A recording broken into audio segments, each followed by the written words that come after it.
times less hair fall. Yo. Wala sa'yo! Umaga pala, may papis ka na. Mag-tight na. Sa iba, tinatakpan lang kasi ng bango at hindi pa talaga nalilinis. Pero sa Tide, tagos ang linis. Tide, tagos linis. Kaya true bango. Tatong puti at tawag pirin. Ang gawin natin to. Atin to. Atin to. Ang gawin natin to. Ibang tula. Kay dali at masarap pa sa tatong puti. Ang gawin natin to. Slip out of the day with Choco Mucho Milk Chocolate. Raw wafer, thick caramel, Rice Krispies, and creamy milk chocolate. Choco Mucho, everything heaven. Simula na po ng ating makabuluhang kwentuhan. Ganyan ba? Yes na! Kunti pa. Alabot mo nga yung wife step. Isang buhalang nilalang. Ang dusay, wala ng buhay. At tinaga, may habang 6.7 feet at bigat na 90 kilos. Ang biktima, higanteng istang Arapaima.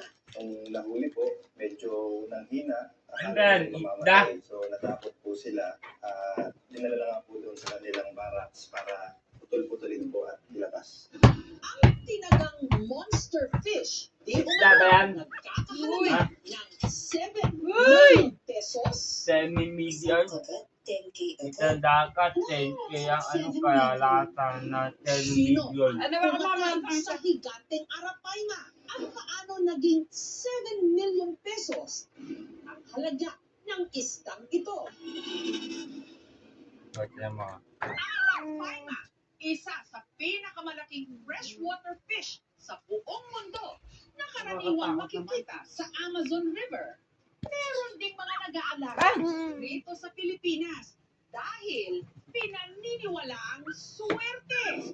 Agad na nalambat ng mga otoridad ang mga suspect sa pagpatay at pagkatay sa Arapaima. Tatlong mga trabahante ng isang resort sa Pagbilao sa Quezon Province. Humingi na po kami ng tawad, pasensya.